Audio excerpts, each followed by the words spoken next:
The jobs market at the minute is a really interesting subject. I've made a video just yesterday speaking about a little bit of this, but I wanted to expand on it a little bit more.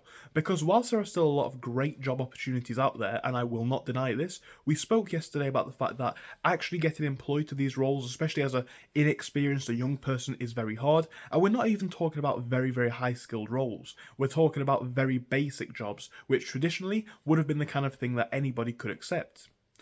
When we look around at the workforce now, it's like we're in a very interesting time. I've said it before and I'll say it again.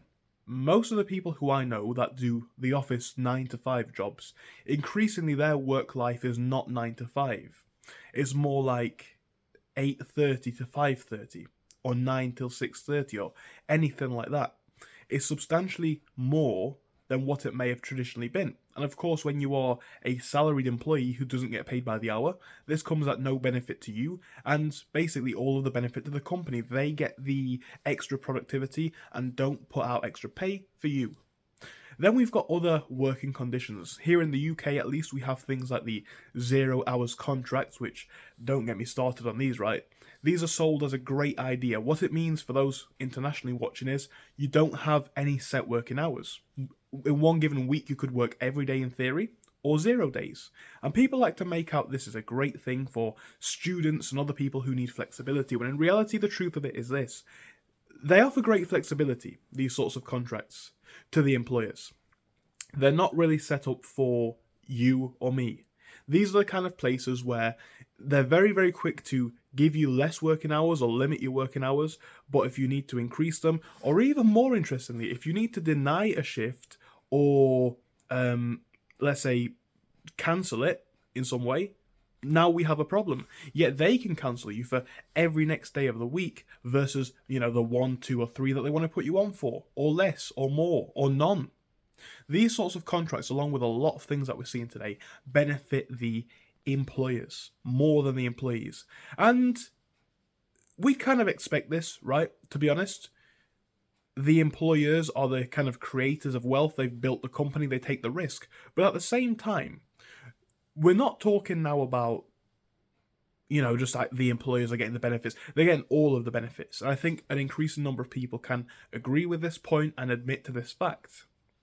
Whether we like this fact or not, and most people will not, we do now live in a world where employers have the right to basically just fire a lot of people because of the way that their positions are. I mean, think about it. Now, concepts like working at a company for 20 to 30 years, it generally seems to be a liability. Some people might see it as a good thing, and of course, in certain specialist niches, this is always going to be a good thing. But in a lot of places, it's like, number one, the person who starts right away is only going to be on a couple of pounds or dollars less than the 20-year worker, but also that person's going to be on slightly less, right? The newer worker's going to be on less, which now makes your labour as an older worker or a more experienced worker, especially if you're working in some sort of a menial job, much more of a cost. So they'll be quick to drop you. And again, this is what we're seeing more and more. Contracts are written up in a way where it's easier to drop people. Contracts are written up in a way where it benefits only the employers. And this is one of these things that does really quite get under a lot of people's skin, because I hear it all the time, and I've made videos speaking about this. People think it's the case that young people don't want to work or people are increasingly lazy. And I've said before, there may be some degree of truth to this. At the same time, the same people fail to acknowledge how the jobs market is looking. They will have you working years and years just to be dropped. Most people nowadays, and it does seem to be most, go between companies every 2 to 3 to 4 years just to get an appropriate pay rise for their experience. I've seen this a lot. We've got things like unpaid work experiences, right? And all of these different opportunities which are worse for the employees. The amount of jobs that I know of where they will almost expect you to do a night shift for what is traditionally a traditional day job, and then you ask, well, what's the enhanced rate of pay, right? I'm sacrificing my night, my normal sleep. What do I get back? Am I going to get an extra pound, £2 an hour, £3 an hour? No, you just get the standard minimum wage. And some might say, well, you don't need to complain. Some might say, well, you need to find better jobs. But the reality of it is, for most people, or at least a good number of people, they don't have good skills, they don't have work experience, and this is where my gears kind of get grinded a little bit, because we talk about young people, right? But think about someone who's 16, very, very young, which is basically the first age that you can realistically work in the UK. They get paid next to nothing. Generally, they don't have good positions, stable jobs, and by the way, that is even if they can get hired. Like I say, most of these places are not hiring people between 16 and 25. I applied for over 200 jobs and only got 2, maybe 3 interviews.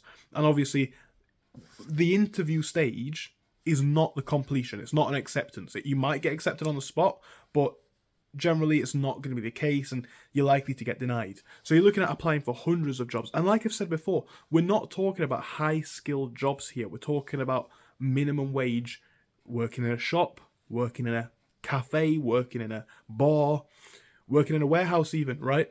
Urgently needed jobs, but I don't see people hiring for them. And these are people that I know, it's my own experience, it's people who I know work as hard as I do, if not much more. They're not getting hired for these positions. So is it about the youth's laziness, or is it about a failure to be given an opportunity? Maybe it's a bit of both, I don't know. Like I say, minimum wage for people under the age of 21, at least here in the UK, is that low it makes basically no sense. People are incentivized to do other things. I'll give you one example. I'm 21 this year. This is the first year where I've decided to get myself a job. Not necessarily because I'm lazy, maybe I am, but the reason for it is this. I've always run my own online businesses, and time, hour for hour, it was much more, and to be fair, still is, but it was much, much more profitable just to do my own stuff than it would have been to work in a job, because you're getting paid very, very little. And this is just a quick video speaking about a couple of facts, and no, it's not speaking about all employers. I know a lot of you guys have good employers who will give you great experiences, and a big thing that a lot of people can say is just get better skills, and to an extent I do agree with this. But we speak about laziness and work ethic being missing. But look at the reality of the jobs market now. You have to apply for hundreds to even get interviews, and then you've got a slim chance for most people because you're not likely going to be the most skilled candidate. You get these jobs, you're treated just like a unit, you're not expected to do anything meaningful at all. And yeah, these are kind of what you'd expect from these basic minimum wage jobs, but the way that a lot of managers treat people in these places, the way that the companies treat them, the increasing want to take away workers' rights and all of these different benefits, like I say, 0 hours contracts, people don't know what they're going to be working, when they're going to be working, which, say what you want, I would say that students and, well, people, young people, are probably the most busy groups of people. People might say, why? Well, it's because these are the people, especially students, who are taking the rest of their time to invest in building career skills. So are we disincentivizing work, or are we disincentivizing life skills? Now, of course, you can swap shifts and all these different things, but like I say, even on these 0 hours contracts, it's true. The way that management can get about people swapping and changing, it's ridiculous, right? It's ridiculous. And as I say, management and company structures and maybe corporate culture, it makes it very clear in most businesses that you are just a dispensable or disposable unit of labour, right? You just come in, do what you're told, you need to go above and beyond in a lot of cases just to get by, or in a lot of cases to have any level of job security, because job security in these places, especially these lower wage jobs with lower skills, is not a guarantee in a lot of companies. It's not guaranteed. You need to be always doing your absolute best, which you should be at work, but for the pay, a lot of the times for the conditions, for the security, then we start to ask why a lot of young people do not feel very happy about the world of work. Again, we are not in a time where you see career progression in a lot of these businesses. You're not in a time where you'd like to even stay there for more than a couple of years, because again, the only way to get a reasonable pay rise a lot of the time is just by switching companies. I've known people who do this every couple of years, right? They bounce between one company, the next, and the next, and the next, because that's how they're going to get their experience. It's how they're going to get their money. These companies disincentivize loyalty, and again, they don't want you to stay there because then they'll have to pay you more anyway. This is just kind of a rant video. I don't really have a point here at all. But the jobs market in 2024 into 2025, people say it's about laziness. People say it's about a lack of skills.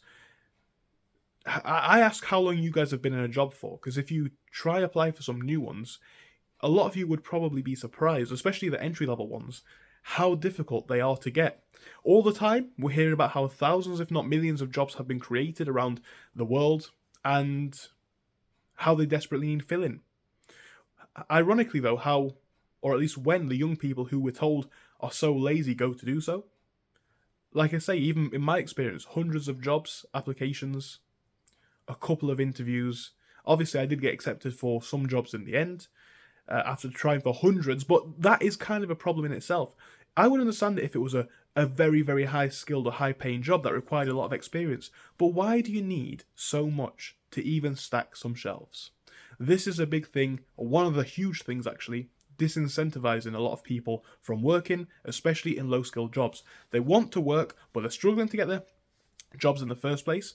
They're not being paid what they think is fair, or at least enough to get by. A lot of them on these 0 hours contracts are not having any degree of job security, so you might as well not even take them, right? Because you may be no better off. You may actually be worse off getting a 0 hours contract, depending on how your entire life is set up. Why is no one talking about this side of it?